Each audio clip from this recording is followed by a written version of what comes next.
Shalom. First and foremost, I want to give all praises, honors, and glories to Yahweh Ba'Shem, Yahushua Ba'Shem Rakakwadash, and double honors to the apostles and elders of Great Millstone, and salutations to the Hope elect.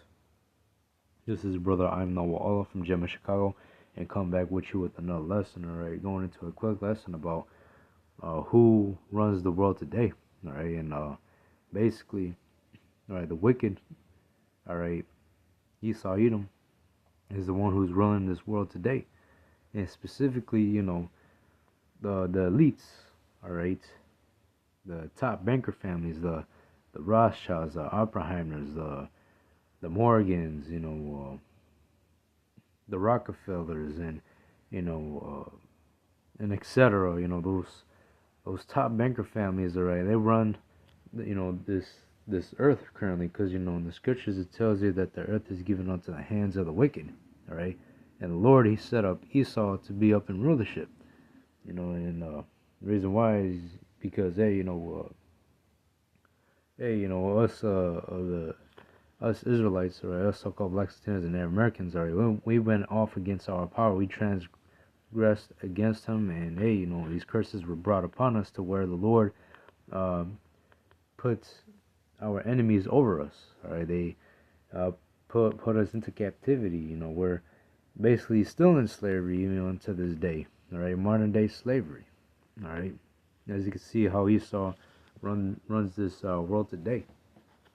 All right, but nonetheless, I was watching these two videos, and it goes ahead and shows you and it explains to you how these Rothschilds run this earth. All right. And there was a particular family where, they control the financial system, right? They basically give you green paperbacks, and they basically took all the actual real wealth. They took all the gold and the silver, and what, they gave you paper, all right? And they call it a currency, all right? And that's what everybody's using to pay for their everyday goods today. All right. Yeah, but nonetheless, watching these two videos, is very edifying. All right, it goes to show you how, that these elites, all right, these Amalekites, these small hatters, they basically run rule this entire earth currently. All right.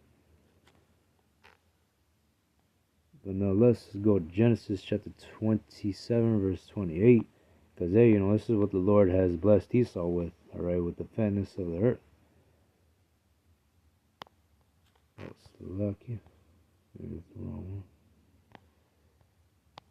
one. 38. It's lucky. 38.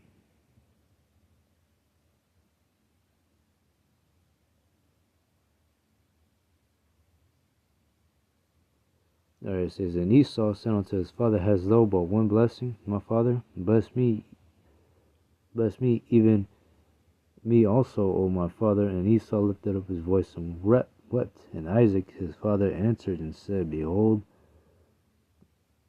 answered and said unto him, Behold, the dwelling shall be the fatness of the earth, and the dew of heaven from above. See, majority of these Edomites living as, they're basically wealthy. All right, they were blessed basically with the fatness of the earth.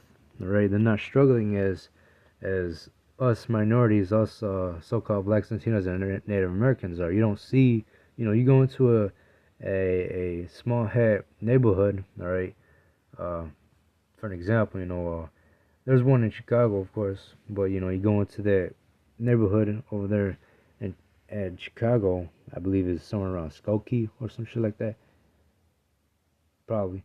But nonetheless, you go around there, all right. They have their own hospital, they have their own paramedics, all right.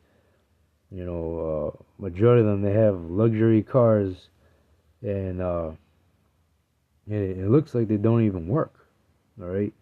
And what, they're basically given businesses. They run businesses. They you know, basically they're their own businesses, all right? Yeah, but especially these elites, they own everything, all right? Majority of these Edomites, all right, they basically living a good lifestyle, all right? Yeah, most people. And it says, verse 40, and thy sword shall thou live, and shall serve thy brother, and it shall come to pass when thou shalt have the dominion, and thou shalt break his yoke from off thy neck. And hey, Esau does live by a sword. All right, you can see him using it today. All right, causing these wars. All right, causing destruction right now currently. Everybody's looking at him as the enemy, especially those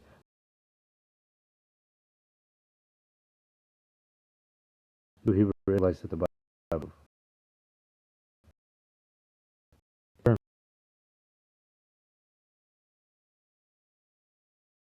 and against them, because according to the scriptures, right, prophecy, according to prophecy, that once the true people of the Lord return onto that land, all right, there will be peace on earth. All right, there won't be no wars.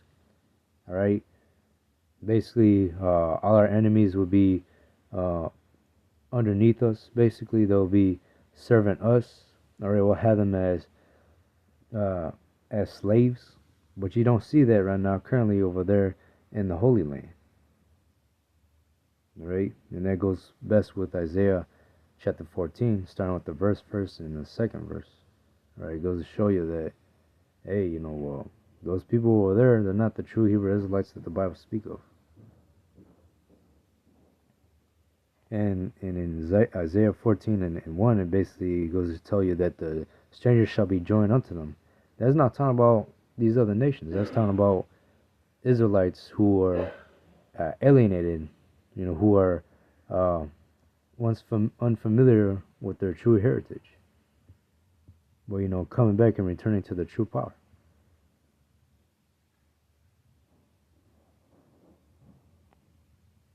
But it says, and by thy sword shalt thou live, and shalt serve thy brother, and it shall come to pass when thou shalt have the dominion, and thou shalt break his yoke from off thy neck. And this was during the time after when King David was no more in rulership.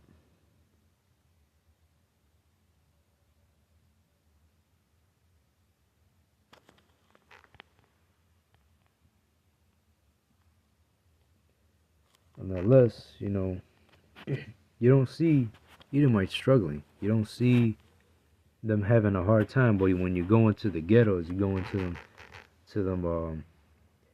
them project areas, all right, you mainly be seeing Judah, Issachar, or Ephraim, all right. Basically, the 12 tribes dwelling in them projects, them cramped up places, them cramped up homes, all right. Well, basically, majority of them don't even own homes, all right. They live in projects, they live in apartments, buildings, and shit, all cramped up together, all right. Barely any space, barely any parking. But when you go into these Edomite neighborhoods, and especially these small hats neighborhoods, all right, they're living lavishly, they're living wealthy, they're living good. They have nothing to worry about. They don't have to worry about, their very own people having an evil eye towards each other like our people do currently, suffering in poverty right now. All right, you go into their neighborhoods, hey, there ain't no potholes around their neighborhoods. But when it comes to Jake's neighborhoods, all right, because we're under the curses, all right, we're suffering poverty. All right, there's potholes all over the place. Psalm 73 and 5, it says, they are not troubled as other men, neither are they plagued like other men. Therefore,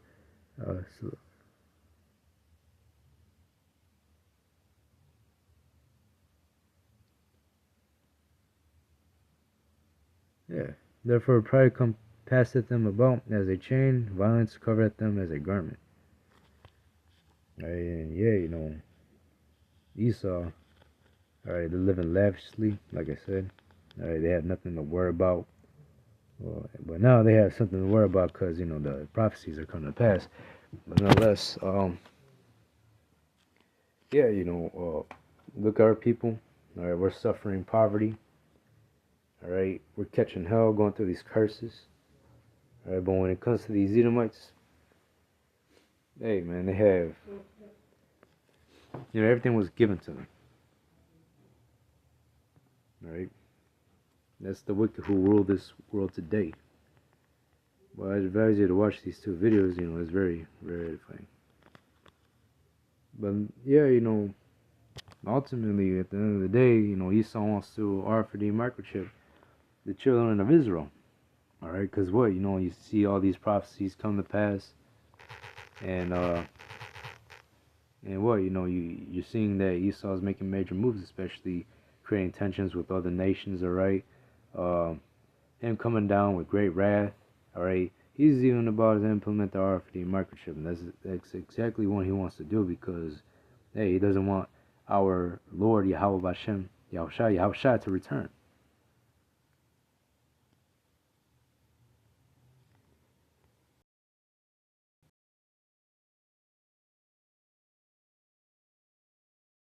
Of his wrath upon him, and shall rain it upon him while he is eating. That's right. Esau is about to implement this new system, this new currency, all right, this new monetary system by the way of the RFID microchip. And that is going to be the new way of buying and selling, simply by a device being implemented underneath your skin, and by a swipe of a hand, you're either buying